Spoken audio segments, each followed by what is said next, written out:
Johnny, the US is selling billions and billions of dollars worth of weapons to Israel. Yes, that's right, Johnny, they have. But, Johnny, isn't the US bloody wanting a ceasefire and dropping aid from the sky to the Gazanians? Yes, that's right, Johnny, they have. Well, isn't that a bit hypocritical?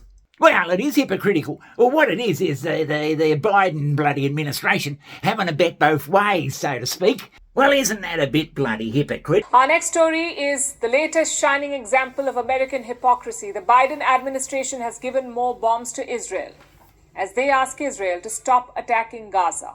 Yeah, they start saying publicly because they sense the sort of backlash of the community coming, oh, it's terrible what's happening over there. We're going to send a whole lot of bloody aid, food aid, and we're going to set up a bloody... So it's sort of, we're going to set up a bloody port so that our ships can get in and we can help these poor people. Right, yes. And the people, the voters especially, out there say, oh yes, that's good, we've got to do something. But on the other hand, well, isn't that a bit hypocritical? But on the other hand, far from the public gaze, Johnny, they're ringing up and saying, those 2,000 bombs you ordered, they're on their way. Free of charge.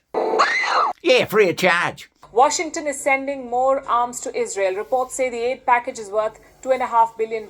It consists of bombs, including a controversial 900-kilo bomb. Well, Johnny, they're sort of countering maybe public bloody discomfort at what's going on over there. And they're still bloody supplying Israel with as many weapons and aeroplanes as they need. Do you expect me to believe that? Frankly, I don't care what the fuck you believe, Jimmy. Yeah, it's another case of telling the people one thing and doing another. So, Johnny, is the public being gaslit?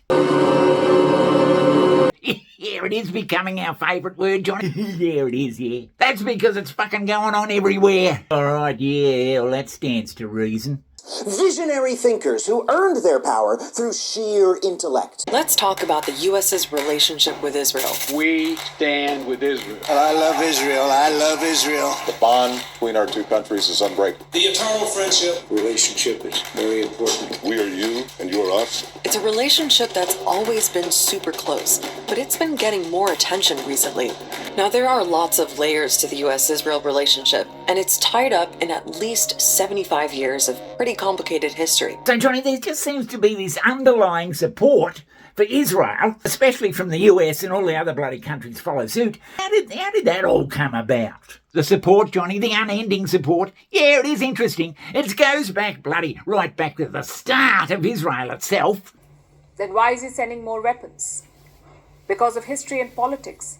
Israel, you see, was founded in 1948. Minutes after its founding, America recognized Israel. And it's sort of been pushed along ever since. Now, I've thought about it long and hard. As someone who's not really pro-Palestinian or pro-Israeli, I'm just bloody... So, we at the Ask Johnny channel here are all just looking at it in an objective way. Yeah. We don't have any long-standing support of Israel behind us, and we don't have any long-standing support of Palestine behind us. We're just looking at it in a sort of, oh yeah, everyone has to agree with you. And as I've said, I've asked that question. What's the cause of it? And it appears the cause of it all is money. Money?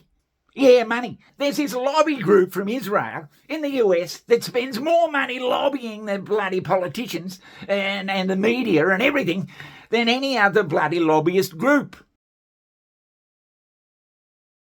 Lastly, AIPAC's 3-day conference ended with a massive lobbying effort.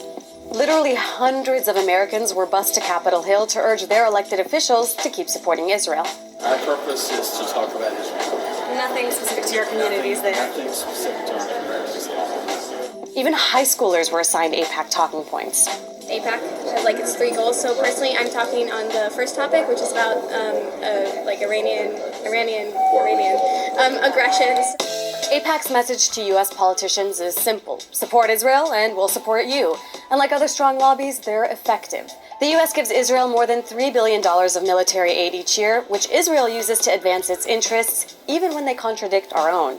But seeing the lobby in action firsthand left me asking, is this how American democracy should work? All right, yeah. Yeah, so it appears that everybody toes the line in the US, And it bloody gaslights. Well, gaslights, there's our word again, it gaslights the general public into thinking that we're all 100% behind Israel, and anyone who thinks differently, well, they just get no support at all. And somehow everybody got fucking confused.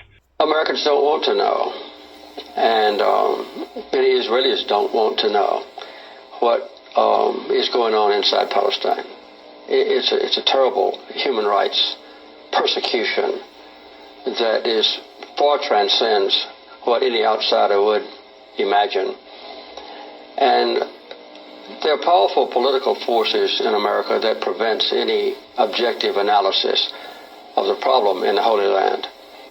I think it's accurate to say that not a single member of Congress with whom I'm familiar would possibly speak out and call for Israel to withdraw to their legal boundaries or to publicize the plight of the Palestinians.